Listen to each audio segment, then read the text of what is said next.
Through the Desert by Henryk Sienkiewicz. If you appreciate my work, leave a trace in the comments. Chapter 14. The last hope of escaping during the journey had entirely disappeared. Staś knew that nothing he could think of would now be of any avail. He realized that the searching parties would not overtake them, and that if they survived the fatigue of the journey, they would reach the Mahdi and be surrendered to Smain. His only comforting thought was that they were being carried off for Smain to exchange them for his children. But when would that take place, and what would they have to endure beforehand? What terrible fate awaited them in the midst of a bloodthirsty, savage tribe? Whether Nell would be able to stand the fatigue and privations, no one could tell. On the other hand, it was certain that the Mahdi and his dervishes hated Christians and Europeans, and so in the boy's heart there arose a fear as to whether Smain's influence would be powerful enough to protect them against defamation, mistreatment, cruelty, and the rage of the Mahdists, who murdered even Mohammedans who were loyal to the government. For the first time since they were carried off, Staś gave himself up to despair, and a somewhat superstitious expectation that misfortune was following them took possession of him. For was not the idea of carrying them off from Fayum and bringing them to Khartoum in itself perfect madness, that only stupid and savage people like Idris and Geber would entertain, because they did not consider that they had to travel thousands of kilometers in a land that was under Egyptian, or, more strictly speaking, under English control? If things had gone as they naturally should, they would have been found the very next day. As things were, they were now in the vicinity of the Second Cataract. None of the other caravans sent to search for them had overtaken them, and the members of the last one, which might have held them up, had even joined their kidnappers and placed themselves at their service.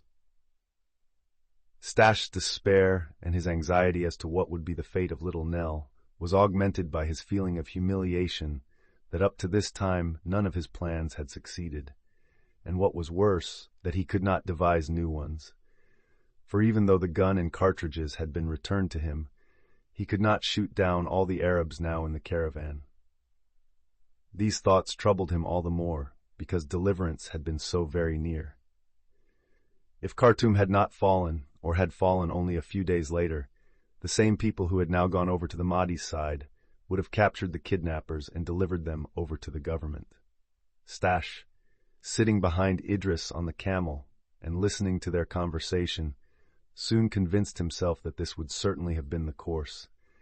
For no sooner had they started on again than the leader of the pursuing party began to tell Idris what had caused them to betray the Khedive. They had known that a large army, not Egyptian, but English, under command of General Wolseley, had gone toward the south to fight against the dervishes. They had seen a number of boats, which the terrible English had taken from Aswan to Wadi Halfa, where a railroad was being built to convey their soldiers as far as Abu Hamid. For some time, all sheiks on the banks of the Nile, those who remained true to the government as well as those who secretly sympathized with the Mahdi, were convinced that the destruction of the dervishes and of their prophet was inevitable, for no one had ever conquered the English. Allah Akbar, interrupted Idris as he raised his hands in the air, and yet they have been conquered. No, replied the leader. The Mahdi let the Jalno, Berbers, and Dadshim tribes and 30,000 of his best warriors commanded by Musa, the son of Helu, take the field against them. At Abu Klea a terrible battle was fought, in which God gave the victory to the unbelievers. Musa, the son of Helu, fell, and only a small remnant of his army returned to the Mahdi. The souls of the rest are in paradise, and their bodies lie in the sand, awaiting the day of resurrection. The news of this battle was soon spread along the banks of the Nile.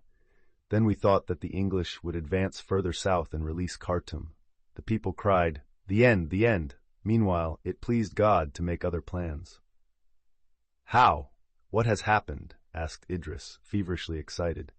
What has happened? Continued the leader, his face beaming. Meanwhile, the Mahdi took Khartoum, and during the battle, Gordon's head was cut off. And as the English were only interested in Gordon, when they heard of his death, they returned to the north again. Allah!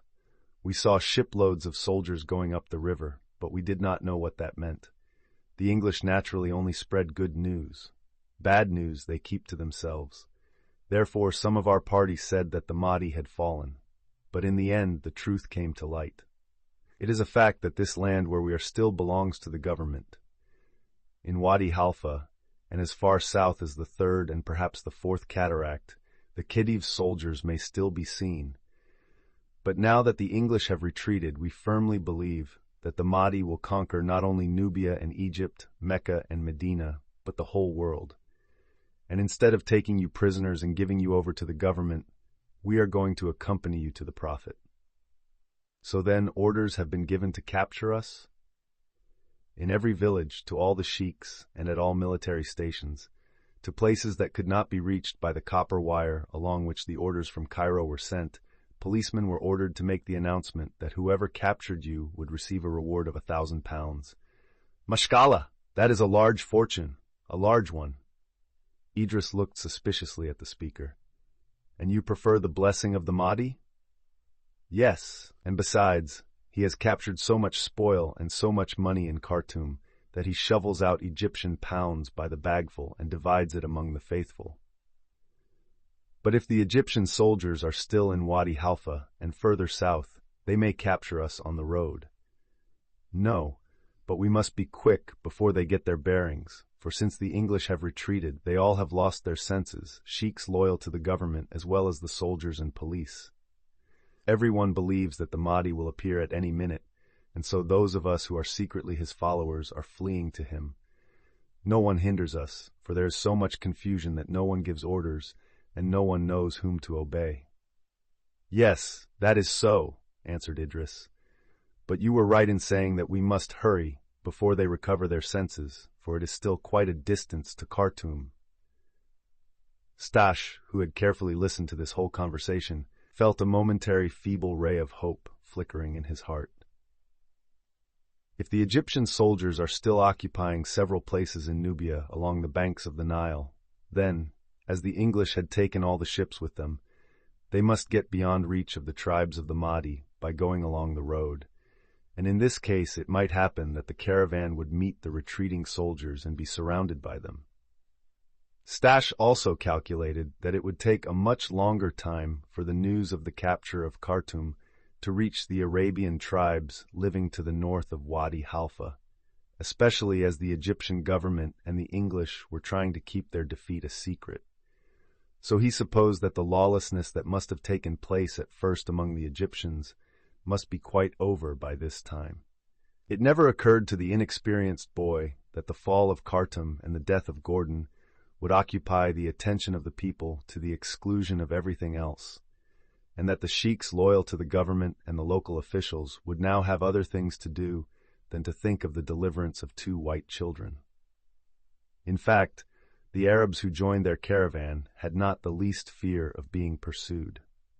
Though they traveled very rapidly and did not spare the camels, they remained near the Nile, and often at night they turned toward the river to water the animals and to fill the leather bags. Sometimes they even risked riding into the villages in broad daylight. Nevertheless, to make things doubly safe, they sent several people in advance to reconnoiter, who made an excuse of buying provisions to find out the news of the district, whether all the Egyptian soldiers had left the neighborhood and whether the inhabitants were partisans of the Turks, Egyptians.